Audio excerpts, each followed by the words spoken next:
etiology, pathophysiology, and we'll get into some of the primary treatments, going over typical antipsychotics for today, and then we'll wrap up tomorrow with atypical antipsychotics. But just try and keep in mind the impact this will have as you're going through when you're looking at your overall psych population. These patients, characteristically, or a lot of the times people think of the idea of insane or crazy. It's kind of moving a lot more towards your schizophrenic patients and your bipolar patients that are in their psychotic phases. And again, it does have a large burden on overall the healthcare system in terms of healthcare dollars spent, of course, the families and the patients as well. So when we're going through these, and you guys are looking at my lectures, just to let you know, I base all my exam questions from the learning objectives. So if you're looking for a study guide, this is what you should be going off of. And if you can answer all of the learning objectives fairly well, you shouldn't have an issue on my portion of working now. Okay? So we're going to make sure you're looking at the most common theories regarding the etiology of schizophrenia. They're going to be part of our book today. Outlining the neurotransmitter pathways thought to involve in development of schizophrenia. So hopefully from the article that you guys read from Stephen Stahl that you got an idea of what we're going to be discussing when we're talking about our primary issue, which is dopamine pathways. There's three categories of symptoms seen in schizophrenia and give examples of each. So there's different categories of symptoms, positive, negative, and then cognitive symptoms, and we'll go through what those are. You have a good understanding of what that encompasses. The 6 major areas included in the initial evaluation of patients suspected of having schizophrenia. So what are the telltales that these might actually be schizophrenia versus another illness? Six major areas that we're going in on.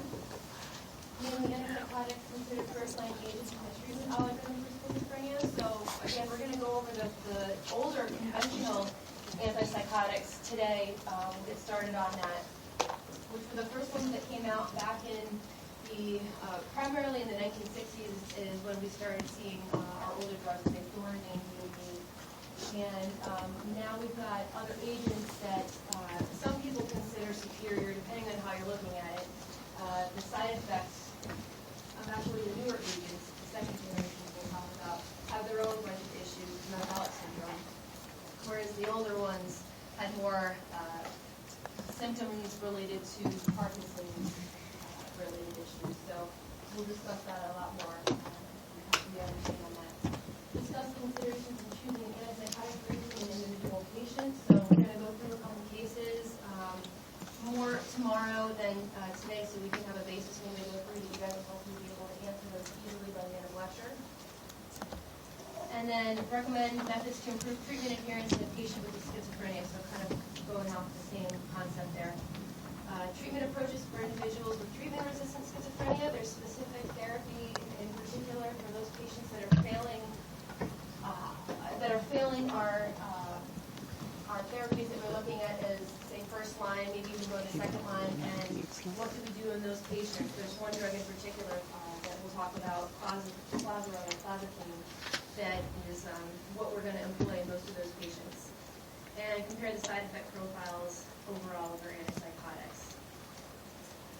And we're going to allude to what we would do in those cases for a treatment plan, and we'll go over that a lot more during our case day, and recommend treatment interventions for a patient with antipsychotic-induced glucose intolerance as well, which can be problematic with our newer therapies. Okay, and just overall evaluations of patients and looking at our treatment plans for what you guys would recommend. So, looking at psychiatric treatment, it's kind of crazy when you think about 100 years ago what was actually done to our mentally ill patients. It is one of those areas that, when you go through and look at what used to be done, in the early 1900s, it's really scary and kind of amazing on where we've come in the last several decades. I mean, they used to do everything from, we see it there, lobotomies, electric shock, hydrotherapy, which is like water torture even in some cases, insulin shot therapy, some pretty outlandish methods to what we would normally look at as therapy, but didn't really have a full understanding of what was going on with these patients, and no medications at that time that really helped out too much with that type of a patient presenting that had psychosis, and we'll go into what psychosis is a little bit more, but it's not always what you see in the movies, okay? There's definitely those patients that are more what you look at in terms of your characteristic idea of having, hallucinations and delusions or fixed false beliefs.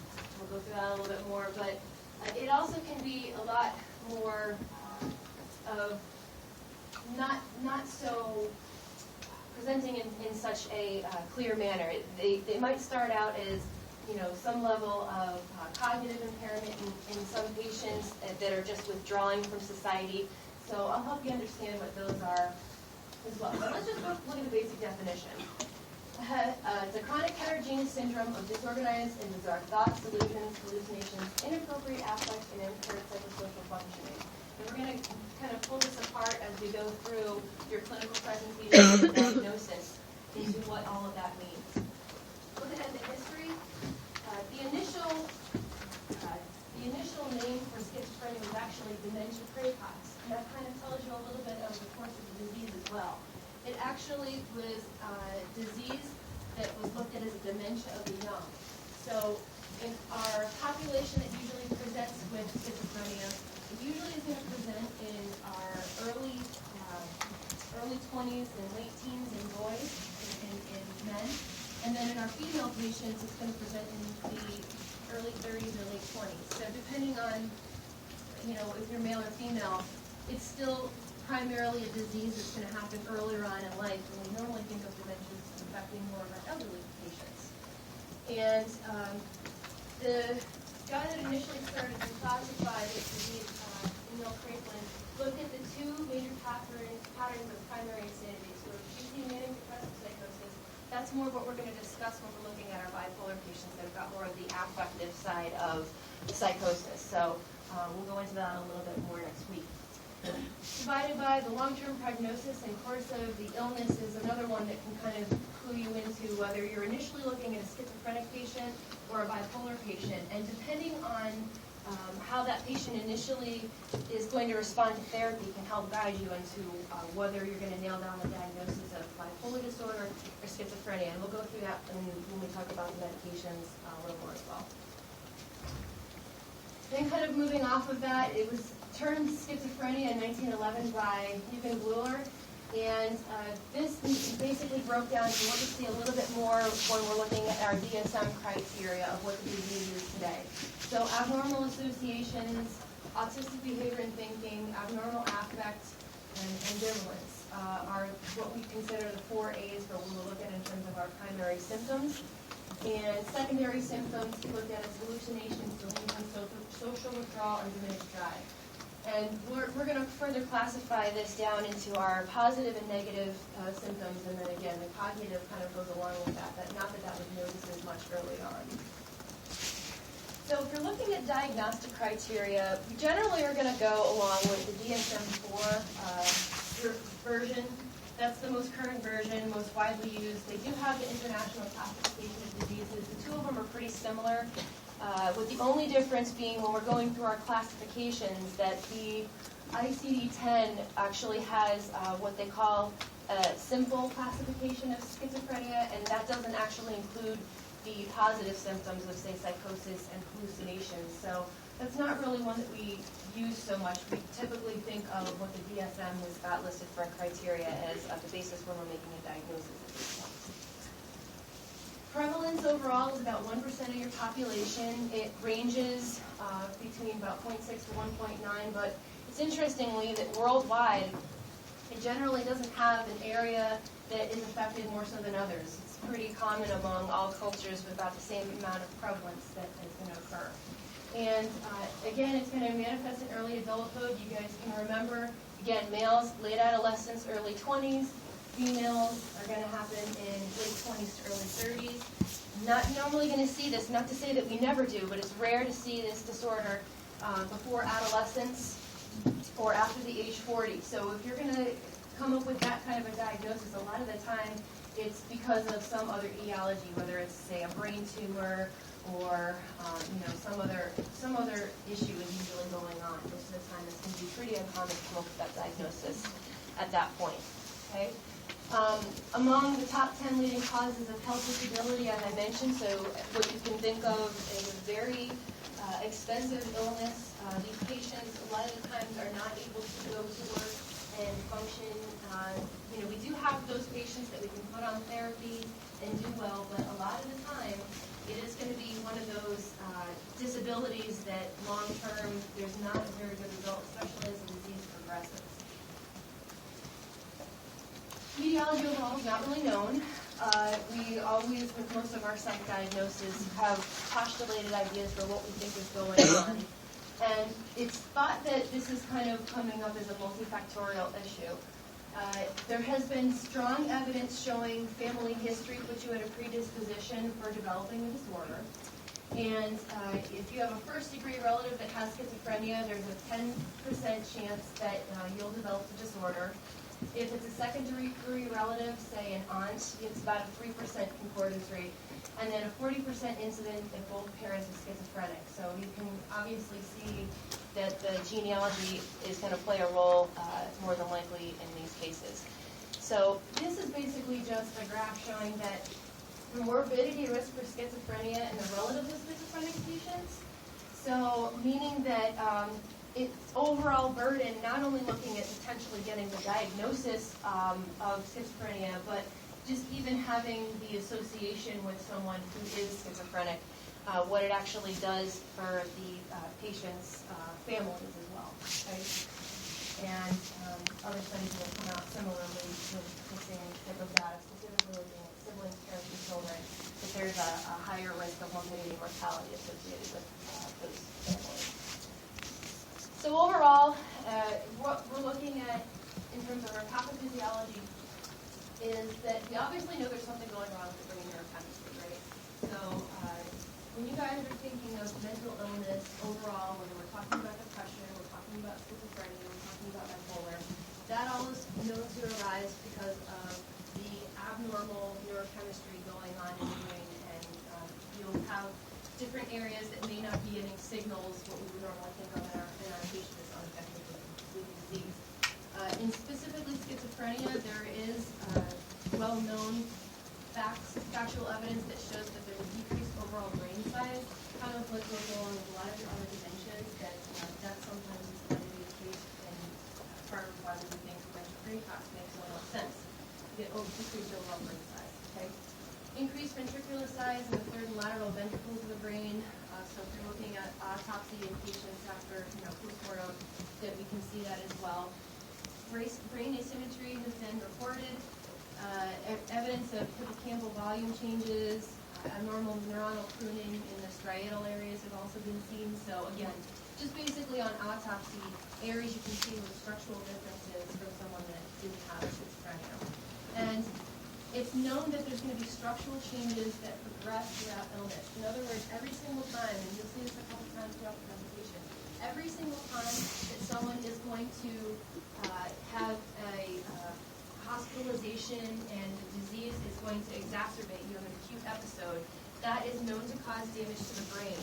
And that's part of the reason why when we're talking about our therapies, it's so important to make sure that we're getting these patients to take their medication, which, as you can imagine, for a lot of these patients, number one, they don't think they have a disease a lot of the time.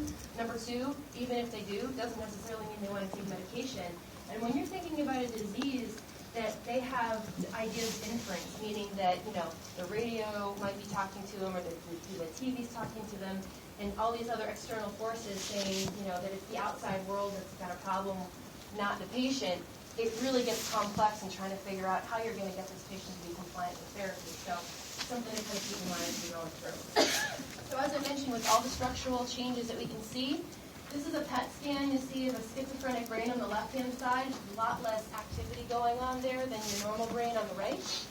And basically, when you're looking at a PET scan overall, depending on, what specifically you're trying to see, we can see basically the area that's in blue right there, okay? That you can tell compared to the normal side, it's got a lot less activity going on there. And that's characteristic of what we'll see when we're actually looking at studies that have looked at brain activity in schizophrenic patients, especially those that are progressing with the disease. So in terms of our pathophysiology, hopefully those of you that read are kind of well acquainted with the dopaminergic hypothesis now, going through the pathways and why we think we see schizophrenia. So we'll go into that a little bit more in a minute. The glutaminergic dysfunction. So if you guys remember back to your anatomy, you know that's fun always trying to think back to what all these different pathophysiologies might be. But glutaminergic dysfunction basically is in terms of the glutamate pathway in the brain. Glutamate pathway, when it gets to the excited toxicity of glutamate effects in the brain, what you get is you get killing off of neurons, basically. Okay, so there's thought that there's excited toxicity from the glutamate pathway that occurs, and that actually is proposed to be part of why you see what you do in the progressiveness of the disease. Primary abnormality may occur in one neurotransmitter with secondary changes in other neurotransmitters. That kind of makes sense. When you guys learned about depression with Dr. Jeter, I'm sure you kind of mentioned the triad of serotonin, norepinephrine, and dopamine. And if one of them's out of balance, it's going to often affect some of the others. So when we're talking about dopamine more so in schizophrenia primarily playing a role, don't forget that there's going to be secondary changes that are probably going to occur in, say, our serotonin as well, which is why our atypical drugs that work on serotonin probably have some of the beneficial effects that they do. Okay? Molecular research involving subtle changes in protein metabolisms, basically, and subcellular processes are something that we're going to look at in terms of our biologic disturbances that we know occur. And this is kind of where we're looking at some of our areas of research to specifically deal with protein metabolism and seeing if we can improve the subcellular changes that kind of occur there. So that's one of those areas that we're hoping in the near future. It's not quite there yet for being promising, but it would make sense if the protein metabolism played a role and we could affect some of that. So as I kind of talked about, when you have a neurochemical imbalance and it's going to result in mental illness, depending on what area of the brain that it's affecting, you can almost expect to see the different types of presenting symptoms. So, for example, when we're talking about Parkinson's disease, okay, and we're talking about one of the dopamine pathways that is dealing with that there, you can see in the substantia nigra and the nigrostriatal areas there that directly relates to motor activities. And if you've got an abnormality there, because it's a critical relay site in the prefrontal cortex, you're not going to be innervating the prefrontal cortex, okay? When you're looking at the pathway, and we'll see them in a minute, going from the striatal area and substantia nigra areas to the prefrontal cortex, if you've got an issue there, you're going to have an issue with all those other things that you see going on in the prefrontal cortex. Does that make sense, guys? You following? So abnormalities in this area here, because this innervates the prefrontal cortex with a lot of those dopamine pathways, you're going to see changes in everything you see there for the prefrontal cortex as well. Any questions? You guys understanding that? You good? Okay. So, going off of what the article had said, hyperactivity in what pathway is thought to cause psychosis and causes symptoms of schizophrenia, such as hallucinations and delusions. So, I'm going to respond this. How do you do that? That's a question. What you do? I haven't looked at what you think that is.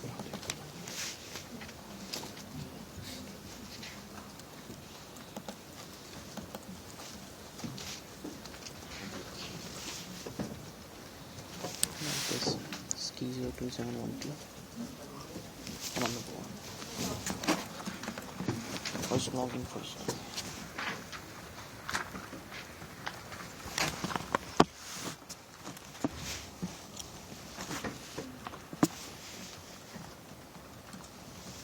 It's probably your email ID. Okay, 5 more seconds.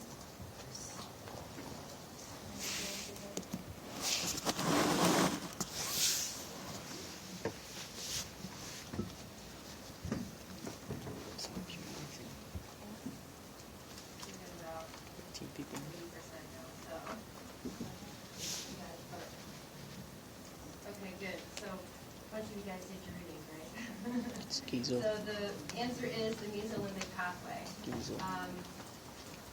That is clearly known when you have excess dopamine in the mesolimbic pathway, that's known to specifically cause delusions and hallucinations in a patient. So whether it's even looking at a Parkinson's patient and getting too high of a level, when we get to your